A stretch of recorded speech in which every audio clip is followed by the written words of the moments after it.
Hi hello Karnataka, ಎಲ್ಲರಿಗೂ ನಮಸ್ತೆ. Welcome back to Nikhil talks YouTube channel. ಗುರು, ನಿನ್ನೆ ಮ್ಯಾಚ್ ಅಲ್ಲಿ RCB versus Mumbai Indians match ಅಲ್ಲಿ RCB ಎಲ್ಲಿ ಎಡುತ್ತಾರೆ, RCB ಸೋಲೋದಕ್ಕೆ ಏನ್ ಕಾರಣ, ಪ್ರತಿಯೊಂದನ್ನು ಈ ವಿಡಿಯೋದಲ್ಲಿ ನೋಡ್ತಾ ಹೋಗೋಣ. ನೋಡಿ, ನಿನ್ನೆ ಮ್ಯಾಚ್ ಅಲ್ಲಿ ಟಾಸ್ ಗೆಲ್ಲೋದು ಹರ್ಮನ್ ಪ್ರೀತ್ ಕೌರ್ ಅವರು ಟಾಸ್ ಗೆದ್ದು ಚೇಸ್ ಮಾಡ್ತೀವಿ ಅಂತಾರೆ. ಈ WPL 2025 ಅಲ್ಲಿ 7 ಮ್ಯಾಚ್ ಕೂಡ ಯಾವ ಟಾಸ್ ಗೆದ್ದಿದಾರೋ ಅವರೇ ಚೇಸ್ ಮಾಡಿ ಮ್ಯಾಚ್ ಗೆದ್ದಿದ್ದಾರೆ. ಫಸ್ಟ್ 6 ಮ್ಯಾಚ್ ವಡೋದರದಲ್ಲಿ ನಡೆದಿದ್ದು, ಅಲ್ಲೂ ಕೂಡ ಟಾಸ್ ಗೆದ್ದವರು ಚೇಸ್ ಮಾಡಿ ಮ್ಯಾಚ್ ಗೆದ್ದಿದ್ದಾರೆ. ನಿನ್ನೆಯಿಂದ ನಮ್ಮ ಚಿನ್ನಸ್ವಾಮಿ ಸ್ಟೇಡಿಯಂ ಅಲ್ಲಿ WPL 2025 ಶುರು ಆಗಿದೆ. ನಿನ್ನೆ ಮ್ಯಾಚ್ ಇದ್ದಿದ್ದು RCB ವರ್ಸಸ್ ಮುಂಬೈ ಇಂಡಿಯನ್ಸ್. ಅಲ್ಲೂ ಕೂಡ ಟಾಸ್ ಗೆದ್ದು ಹರ್ಮನ್ ಪ್ರೀತ್ ಅವರು ಚೇಸ್ ಮಾಡಿ ನಿನ್ನೆ ಮುಂಬೈ ಇಂಡಿಯನ್ಸ್ ಮ್ಯಾಚ್ ಗೆಲ್ತಾರೆ. ನೋಡಿ, ಇಲ್ಲಿ ಎಲ್ಲಿ RCB ಎಡವಿದ್ದು ಅಂದ್ರೆ, ನಿನ್ನೆ ಮ್ಯಾಚ್ ಗೆಲ್ಬೋದಿತ್ತು. ಈ WPL 2025 ಅಲ್ಲಿ ಅದೇನು 6 ಮ್ಯಾಚ್ ಚೇಸ್ ಮಾಡಿರೋರು ಗೆದ್ದಿದ್ದಾರೆ ಅಂತ ಇತ್ತಲ್ಲ, ಅದನ್ನ ಚೇಂಜ್ ಮಾಡ್ಬೋದಿತ್ತು. ನಾವು ಫಸ್ಟ್ ಬ್ಯಾಟಿಂಗ್ ಮಾಡು ಕೂಡ ಗೆಲ್ತೀವಿ ಅಂತ ತೋರಿಸ್ಕೊಡ್ಬೋದಿತ್ತು RCB ಅವರು. ಬಟ್ RCB ಎಲ್ಲಿ ಎಡುತ್ತಾರೆ ಅಂತ ಅಂದ್ರೆ, ಮೇನ್ ಆಗಿ ಎಕ್ಸ್ಟ್ರಾಸ್ 8 ವೈಡ್ ಹಾಕ್ತಾರೆ RCB. ಬಟ್ ಮುಂಬೈ ಇಂಡಿಯನ್ಸ್ ಹಾಕೋದು ಕೇವಲ 2 ವೈಡು, 1 ಲೆಗ್ ಬೈ, 3 ಎಕ್ಸ್ಟ್ರಾಸ್ ಅವ್ರು ಕೊಡೋದು. RCB ಕೊಡೋದು 8 ಎಕ್ಸ್ಟ್ರಾಸ್. ಆ 8 ಎಕ್ಸ್ಟ್ರಾಸ್ ಅಲ್ಲಿ ಜಾಸ್ತಿ ವೈಡ್ ಹಾಕಿದ್ದು ಜೋಶಿತ್ ಅವರು ಜಾಸ್ತಿ ವೈಡ್ ಹಾಕ್ತಾರೆ. ಅದಕ್ಕೆ ಅವರಿಗೆ ಬೌಲಿಂಗ್ ಕೊಡಲ್ಲ, 2 ಓವರ್ ಹಾಕ್ಬಿಟ್ಟು ನಿಲ್ಲಿಸ್ತಾರೆ. ಅದು ಲಾಸ್ಟ್ ಡೆತ್ ಓವರ್ ಅಲ್ಲಿ ಕನಿಕಾ ಅಹುಜಾ ಅವ್ರನ್ನ ಇಟ್ಕೊಳ್ತಾರೆ. ಕನಿಕಾ ಅಹುಜಾ ಅವರು ನೋಡಿ, ಶ್ರೇಯಾಂಕ ಪಾಟೀಲ್ ಅವರು RCBಗೆ ಡೆತ್ ಸ್ಪೆಷಲಿಸ್ಟ್ ಅಂತಾನೆ ಹೇಳ್ಬೋದು.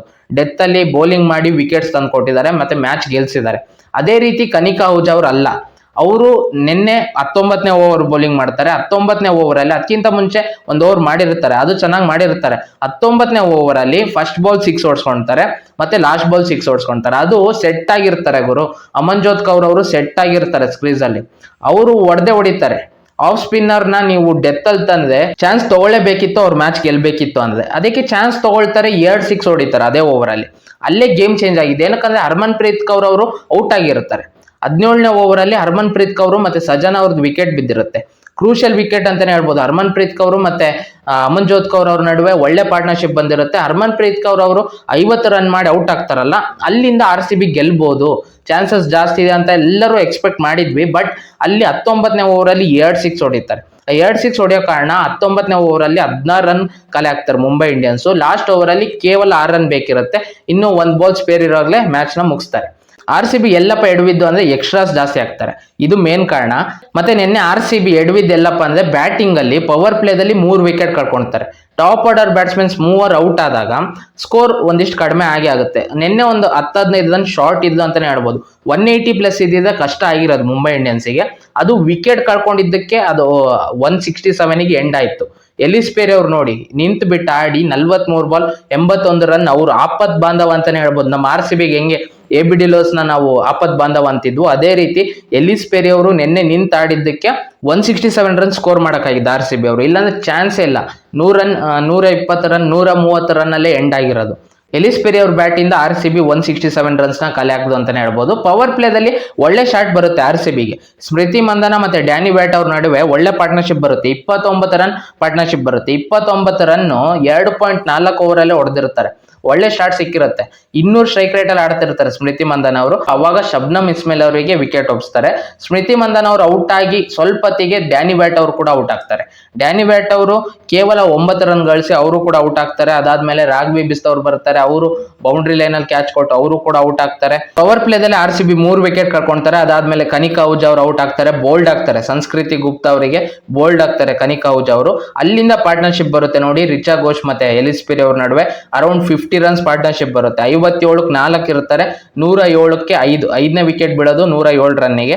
ಅವಾಗ ರಿಚಾ ಘೋಷ್ ಅವರು ಔಟ್ ಆಗ್ತಾರೆ. ರಿಚಾ ಘೋಷ್ ಅವರು ಕೂಡ ಬೋಲ್ಡ್ ಆಗೋದು ಅಮನ್ಜೋತ್ ಕೌರ್ ಅವರಿಗೆ. ನಿನ್ನೆ RCBಗೆ ಸೆಟ್ ಆಗಿದ್ದು ಅಮನ್ಜೋತ್ ಕೌರ್ ಅವರೇ. ಬೌಲಿಂಗ್ ಅಲ್ಲಿ 3 ವಿಕೆಟ್ ತೆಗಿತಾರೆ, ಮತ್ತೆ ಬ್ಯಾಟಿಂಗ್ ಅಲ್ಲಿ 19ನೇ ಓವರ್ ಅಲ್ಲಿ 2 6 ಹೊಡಿತಾರೆ ನೋಡಿ. ಮತ್ತೆ ಹರ್ಮನ್ ಪ್ರೀತ್ ಕೌರ್ ಅವರ ನಡುವೆ ಒಳ್ಳೆ ಪಾರ್ಟ್ನರ್ಶಿಪ್ ಬರುತ್ತೆ. ಆ ಪಾರ್ಟ್ನರ್ಶಿಪ್ ತುಂಬಾ ಕ್ರೂಷಿಯಲ್ ಆಗಿರುತ್ತೆ. ಮುಂಬೈ ಇಂಡಿಯನ್ಸ್ ಅಲ್ಲಿ ಏನಾದ್ರು ವಿಕೆಟ್ ಕಳ್ಕೊಂಡಿದ್ರೆ ಚಾನ್ಸೇ ಇರ್ತಿರ್ಲಿಲ್ಲ ಅವ್ರು ವಿನ್ ಆಗೋದಕ್ಕೆ. ಹರ್ಮನ್ ಪ್ರೀತ್ ಅವ್ರ ಜೊತೆಗೆ ಒಳ್ಳೆ ಪಾರ್ಟ್ನರ್ಶಿಪ್ ಕೊಡ್ತಾರೆ. ಮತ್ತೆ 19ನೇ ಓವರ್ ಅಲ್ಲಿ 2 6 ಹೊಡೆದು ಮ್ಯಾಚ್ ನ ಗೆಲ್ಸ್ಕೊಡ್ತಾರೆ ಅಮನ್ಜೋತ್ ಕೌರ್ ಅವರು. ಎಲಿಸ್ ಪೆರಿ ಅವರು ಲಾಸ್ಟ್ ಓವರ್ ಅಲ್ಲಿ ಅಮನ್ಜೋತ್ ಕೌರ್ ಅವರಿಗೆ ವಿಕೆಟ್ ಒಪ್ಸೋದು. ಅಂದ್ರೆ ಇನ್ನು ಒಂದೇ ಒಂದು ಬಾಲ್ ಇರುತ್ತೆ, ಅವಾಗ ಎಲಿಸ್ ಪೆರಿ ಅವರು ಔಟ್ ಆಗ್ತಾರೆ. ನೋಡಿ, ನಿನ್ನೆ RCB ರೇಣುಕಾ ಸಿಂಗ್ ಅವರಿಂದ 1 ವಿಕೆಟ್ ಬಂದಿಲ್ಲ. ಮತ್ತೆ ಜೋರ್ಜೆವೆರಮ್ ಅವರು ಸಖತ್ತಾಗಿ ಬೌಲಿಂಗ್ ಮಾಡಿದ್ರು. ಏಕ್ತಾ ಬಿಸ್ಟ್ ಅವರು ಒಡ್ಸ್ಕೊಂಡ್ರು ಕೂಡ ವಿಕೆಟ್ ತೆಗೆದುಕೊಟ್ರು. ಹ್ಯಾಲಿ ಮ್ಯಾಥ್ಯೂಸ್ ಅವ್ರದ್ದು ವಿಕೆಟ್ ತೆಗೆದುಕೊಟ್ರು, ಅದು ಕ್ರೂಷಿಯಲ್ ಆಗಿತ್ತು. ನ್ಯಾಕ್ಸ್ ಕಿವರ್ ಬ್ರಂಟ್ ಅವರಂತೂ ಬಂದಾಗಿಂದ ಗೊತ್ತಿದ್ದು ಗುರು, ಬರೇ 4 ಅಲ್ಲೇ ಡೀಲ್ ಮಾಡ್ತಿದ್ರು.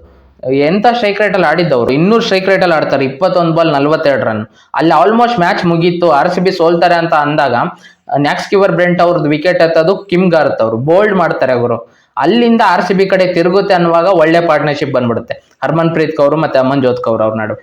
ಅಲ್ಲಿಂದ ಮ್ಯಾಚ್ ಸೋಲ್ತಾರೆ ಆರ್ ಸಿ ಬಿ. ಮೇನ್ ಆಗಿ ನೆನ್ನೆ ಆರ್ ಸಿ ಬಿ ಸೋಲೋದ ಕಾರಣ ಎಕ್ಸ್ಟ್ರಾಸ್ ಅಂತಾನೆ ಹೇಳ್ತೀನಿ. ಜಾಸ್ತಿ ವೈಡ್ ಆಗ್ತಾರೆ, ಜೋಶಿತ್ ಅವರೇ ಜಾಸ್ತಿ ಎಕ್ಸ್ಟ್ರಾಸ್ ಕೊಡೋದು, ಮತ್ತೆ ಫೀಲ್ಡಿಂಗ್ ಅಲ್ಲಿ ಒಂದು ಈಸಿ ಬೌಂಡ್ರಿ ಬಿಟ್ ಕೊಡ್ತಾರೆ. ಇದಕ್ಕೆ ಆರ್ ಸಿ ಬಿ ಸೋತರು ಅಂತ ಹೇಳ್ತೀನಿ. ನಿಮಗೆ ಏನ್ ಅನ್ಸ್ತಿದೆ ಆರ್ ಸಿ ಬಿ ಸೋಲೋದ ಕಾರಣ ಯಾರು, ಅದನ್ನ ಕಮೆಂಟ್ ಬಾಕ್ಸ್ ಅಲ್ಲಿ ತಿಳಿಸಿ ಅಂತ ಹೇಳ್ತಾ, ಈ ವಿಡಿಯೋ ಇಷ್ಟ ಆಗಿದ್ದರೆ ವಿಡಿಯೋ ಒಂದು ಲೈಕ್ ಮಾಡಿ, ಶೇರ್ ಮಾಡಿ, ಮತ್ತೆ ಸಬ್ಸ್ಕ್ರೈಬ್ ಮಾಡ್ಕೊಳೋದನ್ನ ಮರಿಬೇಡಿ. ನಮ್ಮ ಚಾನಲ್ ನ ಸಬ್ಸ್ಕ್ರೈಬ್ ಮಾಡ್ಕೊಂಡು ಸಪೋರ್ಟ್ ಮಾಡಿ ಅಂತ ಕೇಳ್ತಾ ಈ ವಿಡಿಯೋ ನಿಲ್ಲಿ ಮುಗಿಸ್ತಿದ್ದೀನಿ. ಮತ್ತೆ ಇನ್ನೊಂದು ವಿಡಿಯೋ ಒಂದಿಗೆ ಬರ್ತೀನಿ ಗುರು.